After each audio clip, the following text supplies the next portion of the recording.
on. Let's see if we are live or not. YouTube, are we live or not? And we are live. Hello, everyone. Welcome to Real Reds Talk, an authentic football fan channel made in Manchester. This is your Sunday social. And on today's agenda, ladies and gentlemen, we are going to talk about Casemiro staying at Manchester United for another season. How would you review his last season that's just been? Do you think he did good enough to stay? Is it a priority position? Talk to us, people in the chat. Garnacho and Rashford struggle. There's going to be a struggle to sell or move these players on, according to the Telegraph. Rasmus Hojlund as a second striker. Who says no to that? Probably a lot of people. And a new role for Darren Fletcher at Manchester United with the under-18s. So we'll spend the last kind of 5-10 minutes speaking about that towards the end of the show. But I've got Civir and Shreyas alongside me. Have we had a nice weekend, lads? Yeah, it's been all right. Decent? Just decent. Okay. I don't mind decent. As long as it's not been shit, then we're moving forward. So, we had reports coming out from Mullock Mirror. So, this was a journalist who had pretty good ties with Eric Ten Hag. I'm not sure how credible it is on United News. But he's saying that Casemiro is set to stay at Manchester United next season. Man United will not stand in his way if he decided to cash in by moving to Saudi. I'm sure he wouldn't stand in his way. I'm sure they would love all the money in the world for him. But one more year with the crazy Brazilian. What did you make of his performances last season, Shreyas? I think he had a rough start to the season because he had that game against Liverpool at the start of the season where he was absolutely horrible. And I think a lot of people actually, wrote him off after that game. But I think under Ruud, in those 3 to 4 games, he looked very, very polished. He looked more of a player that was playing more to his strengths. Looked a lot more composed. He looked a lot more involved in the game, I would say as well. And the midfield looked a lot more structured whenever Casemiro was in it during Ruud's tenure. Amorim came in, I think it was like 10 to 15 games where he wasn't really even given a start or even any minutes. But because of injuries to Mount and Meno, Collier, even Ugarte got injured at some point, he was given a lot of minutes. Took some time to, I would say, get into the team and actually show what he's all about. But I think once Amorim actually, shifted the profile in that midfield a little bit, because it was, when you look at that sort of midfield which Amorim plays, it's more of an all-rounder type. That's someone who's very good on the ball, who's good when it comes to his technical ability, and at the same time, when it comes to covering a lot of ground, you need all those bases covered.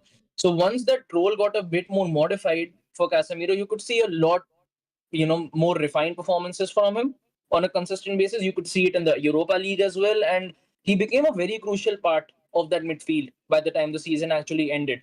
So I think I was quite impressed as to, how strongly he made a case for himself to get back into the team after the sort of players we saw who played for us in that system. But again, in what direction is this midfield going to be going next season is something that needs to definitely be considered, because I think as a leader and as someone who brings that sort of experience into the team, I think he's the only one who has that sort of experience at the top level and in those big moments.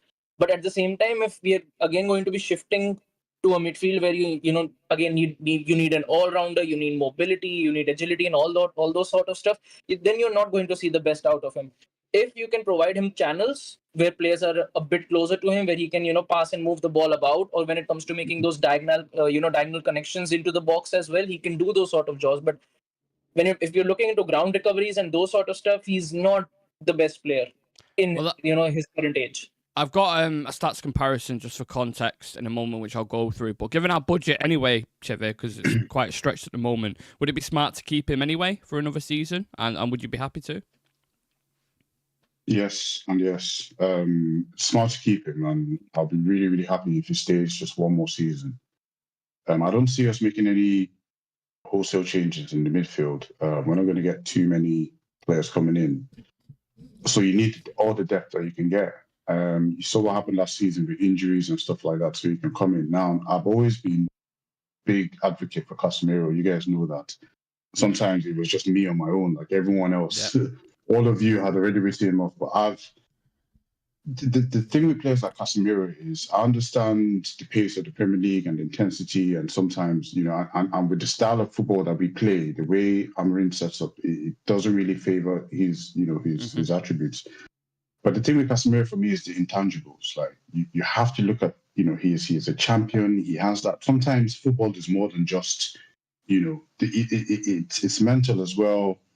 You need that sort of presence in the changing room, and as well as, his defensive abilities might be wanting, but for us to attack, he's very, very crucial in the way we attack, especially from the midfield. And this is what I was saying this to Sam the other time, and we kind of got into like an argument. But like the way if he has players around him, players like, the players we're getting like Cunha and Buemo, like Casemiro spots runners. He's so good. Yeah, he spots the runners. He's, the line, what do you call this passes? Line breaking passes that he makes. Like, so he's really, really crucial. Like, I don't expect him to start for us, but to just have him come off the bench sometimes. I mean, just have him as an option. I'd really, really want him to stay. I understand the main thing with him, especially, is the price tag. Sorry, not the price tag. His wages. Yeah, there's a lot, and we'll be desperate to get those off. But I think we can if we can hold on to him for just one more season, I think he'll be a really important part of the squad. And I don't think we're going to make too many. I don't see too many signings in the midfield, to be honest. Maybe one, maybe two. So I don't know. I think it would be a bad idea to sell him if we're not making too many changes. I think we should keep him, honestly. So just for some statistical context, I know some people don't like stats, but on his defensive kind of prowess, 79 tackles in total, averaging 5 tackles per 90, which places him in the 99th percentile amongst the elite defensive midfielders in Europe. Engaged in 205 battles, winning 131 of them, which also ranks very high in Europe. And interception 0.83 per 90, not elite, but consistently solid. Now, I want to go back to you. I'll go to, again, in a sec, Shreyas, but just the point that you picked out of him needing more protection, Civir.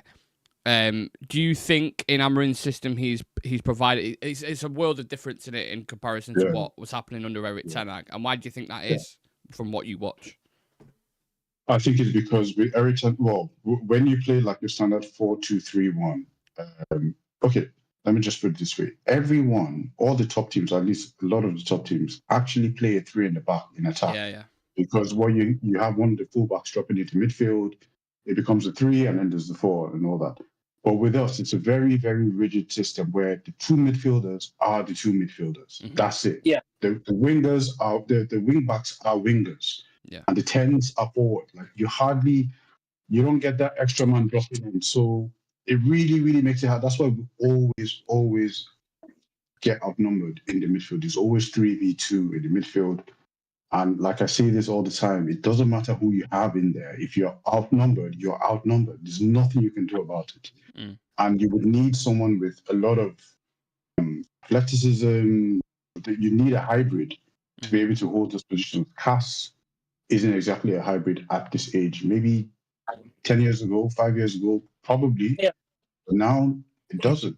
So, and if you see the system that Ruud van Nistelrooy played when it was just the 4 and then the 2, you have that extra defender that can actually help when we're defending. So him and Ugarte were solid.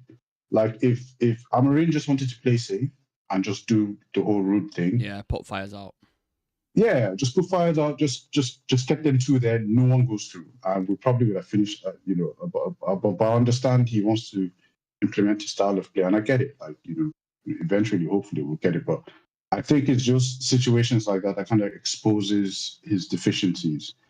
And Cass, he was as a young player, he always used to go for the tackle where he's always on the floor, he slides and gets it. The older you get, the slower reflexes, he's missing tackles. Yeah. And then it's massive space behind him. All of a sudden we're in trouble, that sort of thing. Mm-hmm. And then the game gets to him sometimes. And then so it's those kind of things that brings out the deficiencies, and this is why people kind of get on his back. But it's just one of those situations where we just have to find a way to walk around it. Maybe have someone drop back, or maybe just play defensively and then just hit them on the counter sort of thing. I don't know, but like the system is just the 2 midfielders are the 2 midfielders. There's hardly any help unless where it's sort of like a back to the wall performance. But that's what happened. That's why Eriksen. That's why people like Eriksen suffered. That's why Kobe Mino suffered. you play Kobe Mino in 3-man midfield, you get the best out of him. But in that too rigid system, anyone will suffer. It was something I mentioned actually on when I did the Kobe Mainu kind of video yesterday discussing like where his future is going to be at. It was something that suggested that Thomas Frank has done as well with Brentford is dropping an extra midfielder in there and then playing with a split striker system, especially if you've got like Mbumo and Cunha, for example, who's obviously played in that system before. Bring 3 into the midfield, have Cass, Ugarte, and Bruno, or Cass, Mainu, whatever way you want to go, and pack it out a little bit more in tough games and see how that works. Like, I wouldn't be opposed to seeing that kind of tactical switch up. Whether it'd work or not, I don't know, because none of us are coaches, are we? But it's just an idea. Yeah, exactly. So you know how you have the 2 10s and then the winger and then the striker? You could actually have a 10 and then the 2 strikers. So then you have 1 extra midfielder. Yeah. So, I mean, but, like I said, I mean, we're just casuals. Chatting at the internet. What do we know? What do we know? On ball security and mobility, Shreyas, something Chivy slightly touched on there, but you look at his stats, dribble pass only 1.6 times per 90, so 25 instances in total, which is significantly lower than the season before. I mean, 52 times in total. You remember Casemiro in that Ten Hag system, he was getting skinned alive week in, week out. In early 24-25, dribble pass just 20 times across 14 matches, which shows is it kind of improvement in his defensive game and mobility. Are you surprised? Mentioned that kind of Crystal Palace game. From that game now to see how he's performing in Europa League, it just goes to show that you can't write players off, can you? Hold on, Shreyas. I remember Nick was that game. Nick was few. Oh man, I can't. How could you not be though? He was ready to tear his skin. I was like, I'm not going to say anything. Like, I've been his biggest defender, but then that day I was just like, I can't do anything. Yeah, this is where I stop my. I was like, I'll just be quiet. It was bad when it Shreyas. It was, and again, the thing like Chivi mentioned as well in this system, one bad pass and one bad tackle can, straight away lead to a goal. That's how delicate that position is, because the responsibility, I would say, when it comes to those 2 midfielders is extremely high. When it comes to those 10s, they do have that, leverage, that they have the freedom to make a couple of mistakes. They can be as relentless and carefree as they possibly can around the box. But if those 2 midfielders, something that Mino did a lot this season when he was playing in that midfield alongside Ugarte, when Amorim was trying to make those that double pivot work with Ugarte. Kobe Mino tried a lot to actually drive the ball forward whenever he had him, because he loves to, move into space, dribble past players, and then go in with an extra pass at the back, at the back post for the entirety, I would say, when it came to Ten Hag. And when he tried it here, he got past a couple the moment he got intercepted, it was just one ball, of the play. Maguire doesn't have the pace to, make up for it. Lisandro wasn't even there, so that you have someone covering that half space at the back post. Dallo always suffers when it comes to, defending at the back post. So you could see almost every single opportunity when we won the ball back, like Ugarte would win the ball back, because he's one area where he's genuinely very good at is winning the ball back and, just get, putting out fires. But he put it to Mino. Mino is not someone who's as good when it comes to, spreading the ball play. Like the way Casemiro does. When he's on the ball, he knows how to find Mazraoui on that right flank or how to find Dorgu. Mino doesn't have that. Mino likes to, break through the lines with the ball at his feet, then, scan the area around. And that's the amount of freedom he used to get under Ten Hag. That's why he used to, actually flourish a lot more. But in this system, it doesn't really happen that way. If you're going to, bomb on, it's only going to be Ugarte left behind and the 3 centre-backs behind him. And then you've got 4 or 5 runners at you. Like we had that Newcastle game when Anthony Gordon, every single one of them, they got so much time on the ball, Bruno G, Sandro Tonali. So the biggest problem I think we have right now is not just getting outnumbered in the midfield or in the defense, but even in the attack. Because whenever we're moving the ball forward, the numbers are never in our favor. You have Hojlund. Hojlund isn't good enough to stretch the final line for the 2 10s to actually move into space. The 2 10s don't know when to find the wing back at the right time, or the wing back don't know at what time they actually need to make that overlapping run. There were moments with Dorgu. I would say he looked a lot better when he played as that inverted winger on that right wing back position. I think, making those inverted crosses into the box, he looks a lot more natural in that position rather than the left-hand side.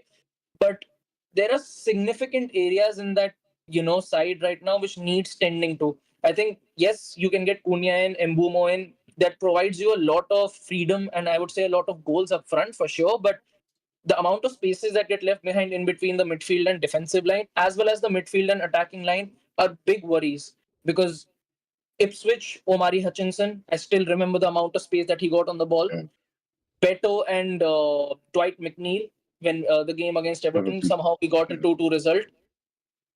And on a lot of occasions, we used to say that, you need to box out that midfield, put Mount there, Mino there, put Bruno a bit more central. But Amorim never used to do it. Honestly, he's never done it throughout the course of, his tenure at United. Even Spurs, and then it's almost as if they have like the antidotes. They have the perfect midfielders to just kill the midfield because they're all dynamic. You've got Bentancur, you've got what's his name, Bissouma, and so on. So they always had an extra player there. Always, there was always a free man, and it just used to do my head in. But yeah, sorry, go on. Yeah, and I would say the game that broke me was Bournemouth, because even though they were not really in the best form, but for the first time I saw that, even though we created a couple of good opportunities, we were just getting outplayed every single time we used to lose out on the ball. And when the same happened on their end, they knew how to recover the ball back. That is something that is genuinely missing at United right now, because I think the responsibilities of the ball are too much for our players to handle. Because you could see Bruno pressing the whole time, but there is no coordination. You could see Mount actually pressing the whole time, but there is no coordination. And the gaps are too much for a defensive line to cover. It is genuinely a whole lot to cover, whether you put in someone like Lisandro in there, whether you put in someone like even Euro in there. I've seen Euro struggling a lot at moments as well, because the area is just too much for him to cover. Yeah, I agree. Something I struggle with, and I'll get into the comments in a minute because I know there's loads. I promise you I will. Just to have my kind of piece on it, I struggle with on the ball from these midfielders. Casemiro is a massive risk taker. You've seen, like, on the ball, he will just first time. Sometimes it comes off, sometimes it doesn't. And it does work. So you unlock players sometimes. See Rashford getting inside plenty of times, or Garnacho, or whoever it is. But actually on the ball and distributing it, he's not incredible. He's not close to like a Rodri, let's say, for example, or anyone like that. Ugarte is limited on the ball. I've said that about a million times. Off the ball is incredible. But so when you've got two players like that, I can't remember what game it was in the Europa League where both of them just sat and on the edge of the 18-yard box. Was it Bilbao? Leon? Bilbao. Was it Bilbao? And they just sat there protected, put fires out, kept it simple. Yeah. And that's fine, but you can't do that every single game, especially when you're playing against a team that are lower down the league and you have to progress through the lines and you have to keep things ticking. Now, this is difficult he has, because with Mainu, Shreyas, you mentioned it before, Mainu's quite good on the ball. He's quite good at controlling the tempo and things like that, but he doesn't have the athleticism off the ball and the aggression off the ball to deal with it. So it's almost like, again, we find ourselves in a situation where you almost want to put the two players together to get the best out of it. And even to a point, like, you still need someone really who's incredible on the ball. So I always mention someone De Jong, right? And I always mention De Jong for a reason, because De Jong is as tenacious off the ball. If you look at his metrics, whether it's tackles, interceptions, whatever it is, pre-ankle injury, I don't know what he's like at the minute.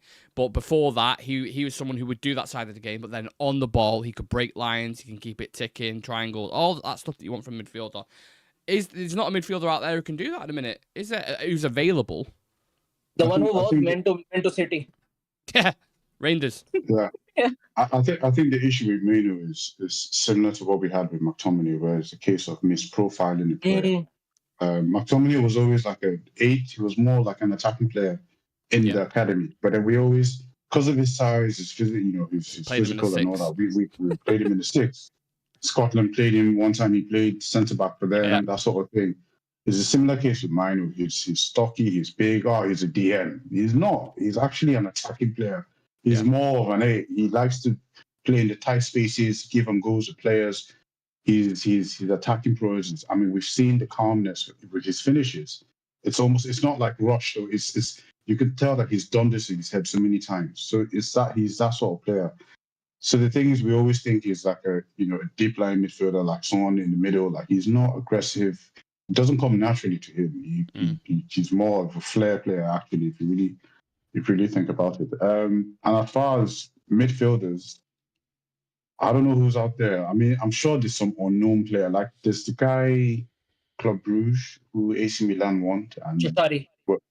yeah, that guy. So I watched, obviously the compilations and all that, and the kind of qualities he has is kind of what can work for us, because he's also one of those players that spots passes. He can do the line breaking passes and all that kind of things. Transition is perfect. So I think that could work well. I don't know much about him, so I don't know who fits. We need hybrids. That's what we need for this entire. In every position, we need a hybrid.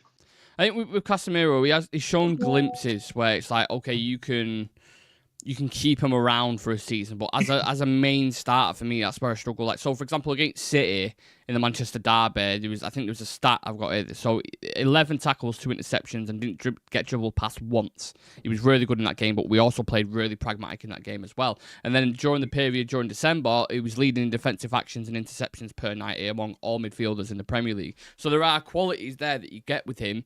But all-around players is what we talk about, is what we need in midfield. When you look at the cities, Rodri and Reinders in the midfield, are you joking? Like, Liverpool, McAllister, Gravenberch, Wirtz, that's the level that you need to push up to. We're talking Ugarte and Casemiro. Do you know what I mean? Like, Casemiro has that pedigree in Europe, of course, but he is getting to the twilight of his career now. Ugarte, maybe he can improve, but I'm not 100% sold on him just yet. So let's see what other people think.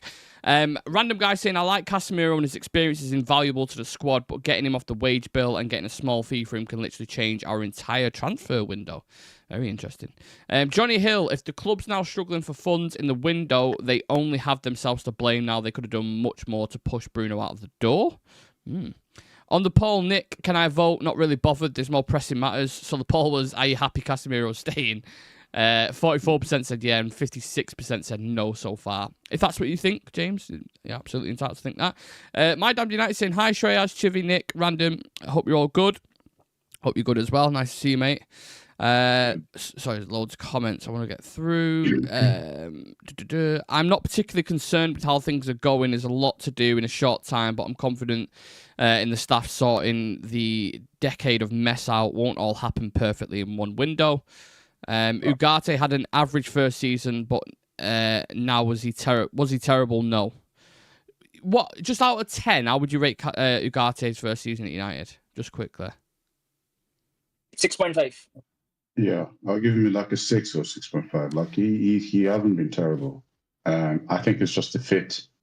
Sometimes it just doesn't. Sometimes it just doesn't click. But there were times when I was literally saying this guy's a cheat code because he was so good at the interceptions, the tackling. He was good. Yeah, sometimes he comes through. So I think it's just a thing with balance. With balance now. Like, if you have balanced midfield, you get a player that balances him out, you'll be perfect.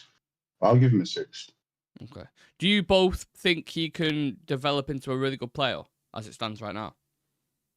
Yeah. Yeah. When you hear the way Uruguayan nationals talk about him, like what he does I haven't seen him play for the national team. But when you hear the way people talk about him for the national team, like he's played centre back for them, he's a really important player. So there's something there that we aren't seeing just yet. And I think one season it's not enough to write him off completely. Okay. I'm not his biggest fan, but I think he deserves a chance. That's fair. Well, we're going to switch gears to another South American and talk about Alejandro Garnacho and Marcus Rashford.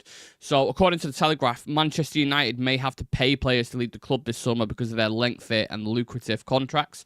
Marcus Rashford and Alejandro Garnacho are among those they want to sell, but are finding it hard due to their big wages. Now, I looked at Garnacho's wages, Shreyas, only on £50,000 a week, which I don't know where they're saying he's on a lot of wages. It's not bad for, like, maybe for other clubs, I don't know, but in comparison to some of the wingers that we've got, like Anthony, Sancho and Rashford are all on above 200k, so you can see why that would make it difficult. I don't see teams having an issue necessarily paying Garnacho 75k a week or 100k a week, especially given his ceiling. So, do you get both of them there, Rashford more so? Because it just seems like he's just pushing the Barcelona thing, doesn't it?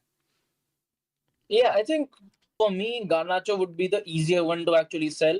I think the thing that has made us, made it difficult for us to actually offload Garnacho is, his preference to stay in the Prem. Yeah. Because if it wasn't for his preference, there have been a lot of suitors for him across Europe who wanted to get him in. And I think 50,000, the current wage he is on, it's not something that other clubs cannot actually pay. It's not, an extraordinary wage. Rashford has still get, because the sort of wages United have offered Marcus Rashford is something completely astronomical. But again, I don't see him having a future at United. I think even if somehow, his move to Barcelona does not materialize and he ends up staying, I don't think that he'll feature for us in any capacity next season. So maybe at some point United will have to think about cutting their losses on these players, because even other clubs who we might be negotiating with, they also know that, the manager has got nothing to do with these players. That, even if they don't get him in, they always have the option of going for the player next season in, where the price might be even more positive for them to actually work on. So that is something that has, made negotiating for us a bit difficult. Other clubs knowing how desperate we are to sell certain players. But we somehow, I think with Garnacho and Rashford, Garnacho seems more likely of a move to happen. Mm-hmm. Yeah, it does seem like that. Maybe his preference will switch, Civir, once he finds out that no Premier League club are going to come in for him. Do you think, can you see some of these players actually being on pre-season? So Anthony, Garnacho, Sancho, Rashford, do you think any of them will be a part of the squad? Yeah, if we want to sell them, we have to take them for pre-season, get them training and all that kind of stuff. Like, if you're trying to sell a product, like, you have to give it some sort of value. Like, you can't discard a product and then expect someone to pay a lot of money for it. Like, and that's like, just to add to what Shreyas says, that's the situation we're in now. Like, everyone knows we don't want them. Everyone knows the fans are against them. Like, if they tweet something out and all the fan base goes crazy, everyone else. What did you make of the Garnacho situation, by the way? Because I don't know if I spoke to you about that. The whole Aston Villa kit. Did you make a fuss of it? Or was you bothered by it? No, I'm not. I wasn't bothered by it. Like, it wasn't like people just get treated. Like, he knows what he's doing when he does that. That's why it annoys me, though. No, I don't know. Maybe it's just, I'm from a different generation. Maybe You're just chilled, super chilled with everything.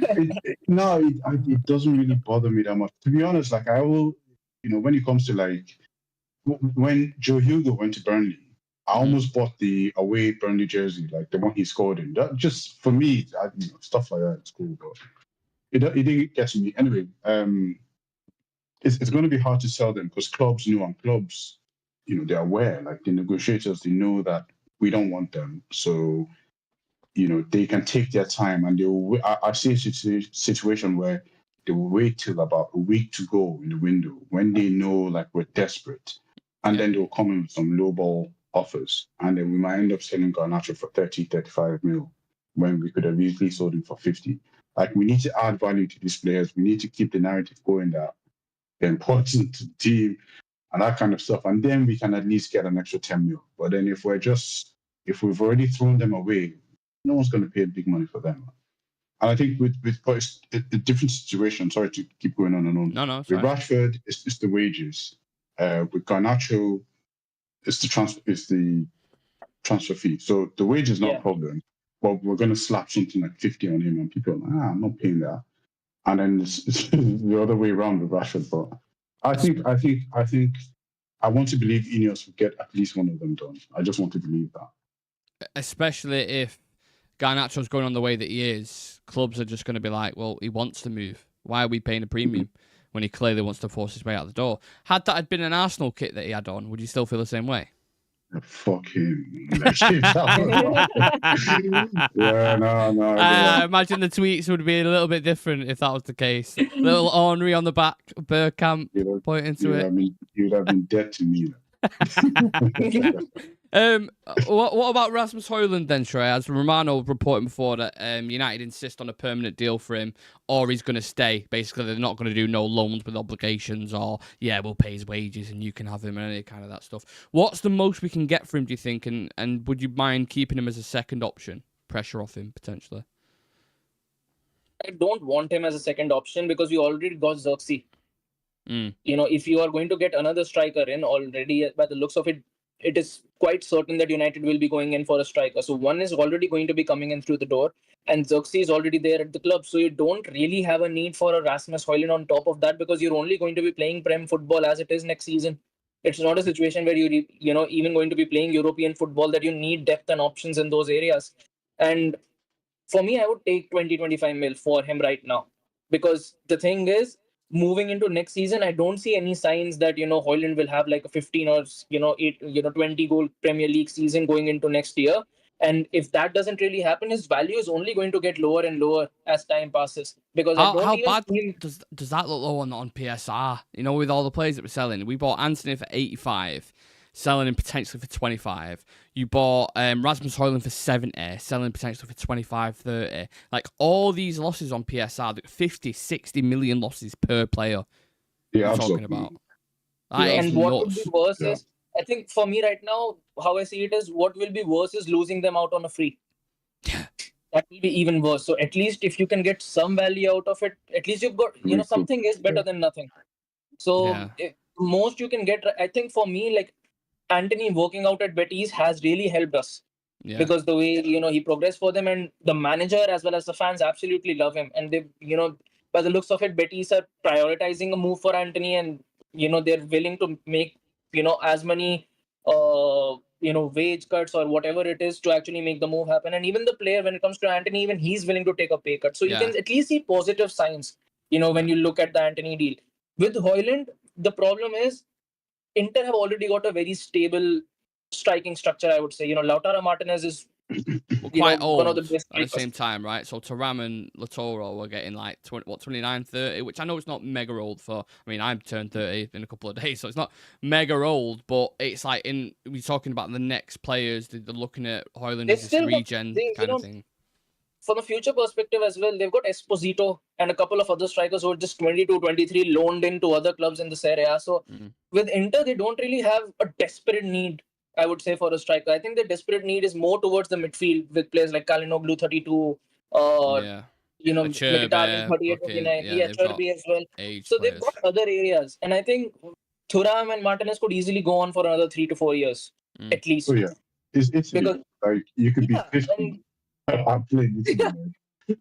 So for me right now, I think moving on Hojlund is a much better choice, because as it is, how many games is he going to get next season if he ends up staying? Maybe 5 or 6. It depends, because I wouldn't. Sorry to it. I wouldn't say 5, 6. Knowing the way our seasons have gone when players are getting injured and stuff, even if we bring in a number 9, I still think he'll play double figures. Just the way United are.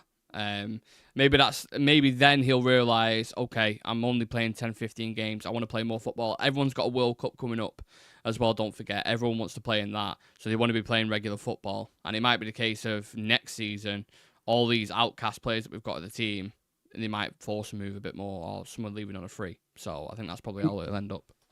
I think Ineos have to say that they want to sell just to get that sell, but I would do the same thing we did for Anthony. Like, if we can't sell, then I'll send him out on loan just to increase his value. Because I think if he goes to Italy and plays on loan, I still think Hojlund is a very decent finisher. It's just because of the way we play. If you put him in a team that plays direct football, send him to Italy, I think he'll bang goals, and that would really be good for us, because then we can afford to sell for, we have the audacity to ask for 35 million or 40 million. So if we don't get the sale through, send him to Italy, send him somewhere that where he has lots of space, pitch to run into, score goals, that sort of thing. Like, when he plays for Denmark, he's not that rubbish, So it's one of them kind of things. But I understand Ineos insisting on a sale, because they have to say that at the negotiating table. They can't go, we want to sell or we'll loan. They have to say that. Like, they'll probably explore options as well. But then, if you're going to negotiate, you have to, you have to stand on what you're, on what you believe in. And I think it's just that situation where I think we might see a loan situation for him, where we just increase his value, sort of thing. Do you know what's the most annoying thing for me? Every club that we're looking to sell to, whether it's Rasmus, Antony, Rashford, They're all looking for cheap cut price deals or a loan. Every single one of them. If Barca want to get Rashford, we're only going to do it on loan. That's the way we're looking at it. Expensive wages. Rasmus Hojlund, we're not going to pay the outright fee for him. We're just not going to do that. We'll do a loan with an option to buy, potentially. Real Batista screaming poverty about Anthony.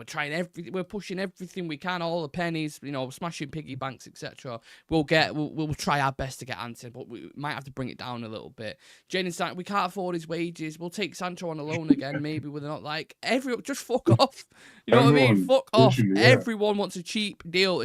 We are not home and bargain. I don't know if it's a home and bargain in India, Shreyas, if you get that reference, or B&M or whatever.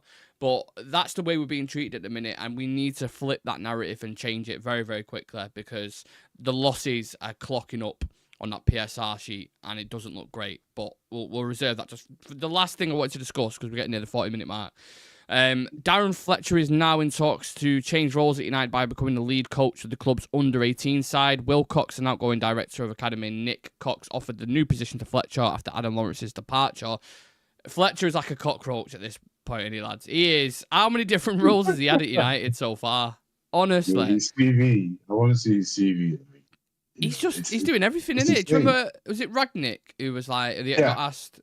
I don't know what he does. What Darren Fletcher does is like, I don't know. I don't know. Did he? He interviewed. He was part of the interview process for someone. Was it for Ragnick? I think so. Yeah. I think it was Ragnick. Yeah, he's like, what's your credentials, mate? To Ralph Ragnick, like the doctor of German football, and he's going, who's this Scottish bloke who's played a few games for United or whatever? It is mad though. He just seems to be lurking about. Like, listen, Fletcher's allowed. He's allowed to do what he does. Like literally, he's one of them ones. Just let him do what he does, man. I mean, he's one of us. Yeah, one of us. Right, we'll finish with these comments because we don't need to spend too long on Darren Fletcher being the under-18s manager. People are basing us off last season, regardless of transfers in both directions. Watch the difference a premium season makes. People are rage baiting in the chat apparently. Yeah, it's just basically like when you say a line to, and I'll explain it to camera. That's the thing though. No, yep, still going. Right, people are just arguing. I would read your comments out, but they're all just arguing amongst themselves. Ugarte has the basic ability to control and move the ball. I expect Ugarte's technical ability to improve this upcoming season, same as Gravenberch. And then, I'll leave you to kind of chat amongst yourselves. But, yeah, so for anyone watching the recap, we have spoken about Casemiro staying at United, Garnacho and Rashford and Hojlund probably staying at United as well, getting the band back together, and Darren Fletcher's new position at Manchester United. If you have enjoyed the show, please do smash a like on the video for us and subscribe to the channel. We are on 17,791 subscribers, people. So, yeah, we're pushing closer to 20k, which is absolutely incredible. If you don't follow us on socials, we're on your screen currently at the minute. TikTok, X, and Instagram for all transfer updates, clips from the show, and other cool stuff as well. Drop us a follow over on there. And me, Civir, and Shreyas